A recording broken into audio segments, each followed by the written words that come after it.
Hey guys, welcome back to our YouTube channel Vidyapath में आप सभी का स्वागत है।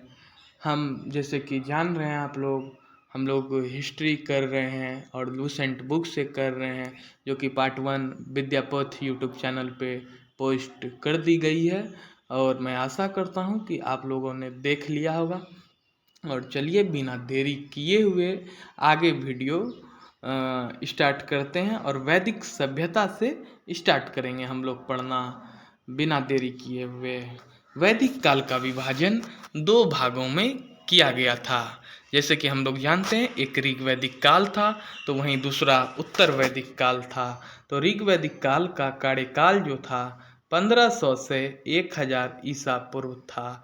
वहीं उत्तर वैदिक का कार्यकाल 1600 ईसा पूर्व था। 1000 से 600 ईसा पूर्व उत्तर वैदिक काल का कार्यकाल था। वहीं ऋग्वैदिक काल का कार्यकाल 1500 से 1000 ईसा पूर्व था।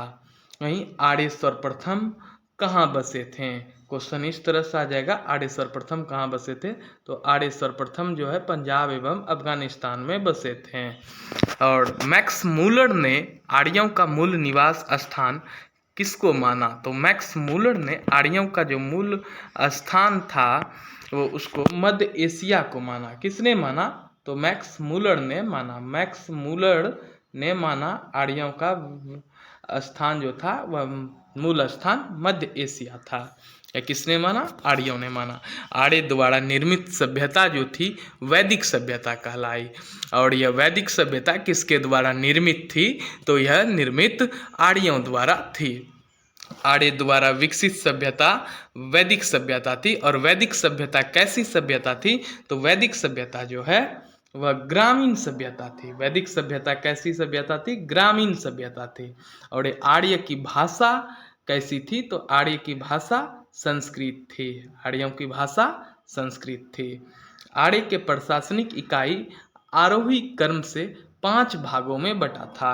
आर्यों की जो प्रशासनिक इकाई है वह 5 भागों में कुछ इस प्रकार से बटा था। जैसे कि पहला है कुल, दूसरा है ग्राम, तीसरा है विश्व, वहीं चौथा जन और पांचवा राष्ट्र।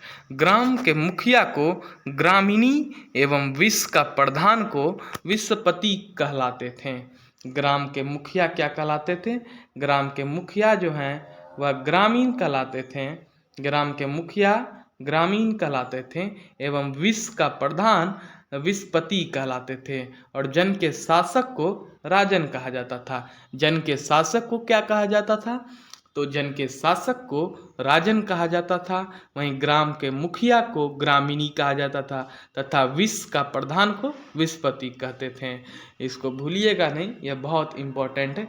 कई सारे एग्जामों में इससे क्वेश्चन आ चुका है। और राज्य अधिकारियों को पुरोहित एवं सेनानी प्रमुख थे।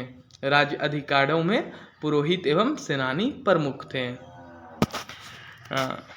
सूत, रथकार तथा कम्मादी नामक अधिकारी रत्नी कहे जाते थे, इनकी संख्या राजा सहित करीब 12 हुआ करती थी। ठीक है। और पूरब दुर्गपति एवं स्पष्ट जनता की गतिविधियों को देखने वाले गुप्तचर होते थे।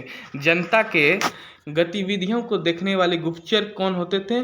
दुर्गपति एवं स्पष्ट पूरब दुर्गपति एवं स्पष्ट ये जनता की गतिविधियों को देखने वाले गुप्तचर होते थे। वहीं वाजपति जो है वह गोचर भूमि के अधिकारी होते थे। वाजपति कौन होते थे? गोचर एवं भूमि के अधिकारी। उग्र, उग्र किसको कहते हैं? उग्र कहते हैं अपराधियों को पकड़ने का कार्य जो करता था उसको उग्र कहते थे। सभा एवं समिति राजा को सलाह देने वाली संस्था थी। सभा एवं समिति कौन थी? क्या काम किया करते थे? सभा एवं समिति वह राजा को सलाह देने वाली संस्था थी। सभा श्रेष्ठ एवं समृद्ध लोगों की संस्था थी, जबकि समिति सामान्य जनता का प्रतिनिधित्व करती थी। समिति जो है सामान्य जनता का प्रतिनिधित्व करती थी। इसके अध्यक्ष को ईशान कहा जाता था। सामान्य जनता का प्रतिनिधित्व जो करती थी समिति, इसके अध्यक्ष को क्या कहा जाता था? तो इसके अध्यक्ष को ईशान कहा जाता था। युद्ध में कबीले का नेतृत्व कौन करता था? तो युद्ध में कबीले का नेतृत्व जो है वह राजा करते थे। कबीले का नेतृत्व राजा करते थे और युद्ध के लिए गविष्ठ शब्द का प्रयोग किया गया है, जिसका अर्थ होता है गायों की खोज। गविष्ठी, जिसका अर्थ होता है गायों की खोज, भूलिएगा नहीं। और दशराज युद्ध का उल्लेख ऋग्वेद के 7वें मंडल में है। ऋग्वेद के 7वें मंडल में क्या है? दशराज युद्ध का उल्लेख ऋग्वेद के 7वें मंडल में है। यह युद्ध परुशनी, जिसका नाम रावी नदी है, मतलब परुशनी को ही रावी नदी कहते हैं, उसके तट पर सुदास एवं 10 जनों के बीच लड़ा गया था, जिसमें सुदास विजयी हुआ था। ऋग्वैदिक समाज जो है 4 वर्णों में विभक्त था, जैसे कि ब्राह्मण, क्षत्रिय, वैश्य और शूद्र। यह विभाजन व्यवसाय पर आधारित था। ऋग्वेद के 10वें मंडल के पुरुष सूक्त में चतुष्वर्णों का उल्लेख मिलता है।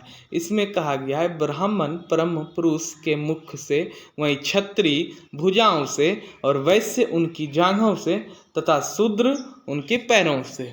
मतलब ब्राह्मण जो होते थे, मतलब उस समय जो है समाज को 4 वर्णों में विभक्त किया गया था, जैसे कि ब्राह्मण, क्षत्रिय, वैश्य और शूद्र।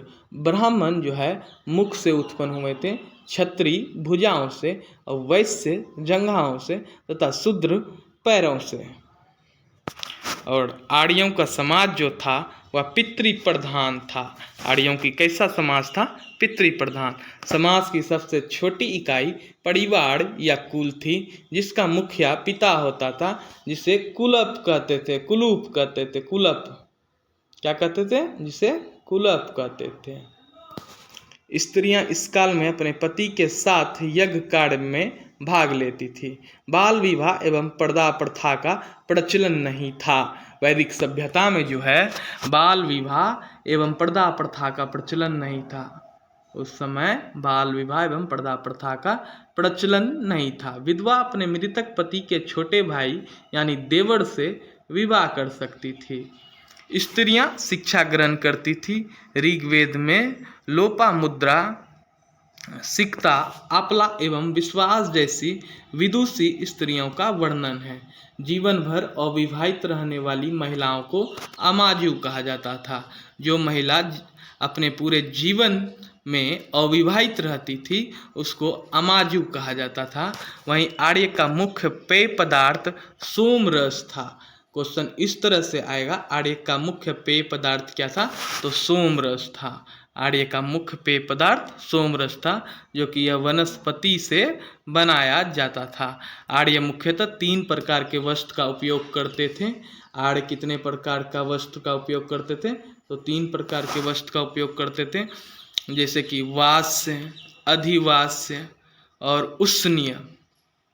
अंदर पहनने वाले कपड़े को नीवी कहा जाता था। अंदर पहनने वाले कपड़े को नीवी कहा जाता था। आर्य के मनोरंजन के मुख्य साधन थे, जैसे कि संगीत, रथ दौड़, घुड़दौड़, यही सब उनके मनोरंजन के साधन थे। और सबसे महत्वपूर्ण पॉइंट, उपनिषद की कुल संख्या 108 थी, वहीं पुराणों की संख्या 18 थी, वेदांत की संख्या 6 थी।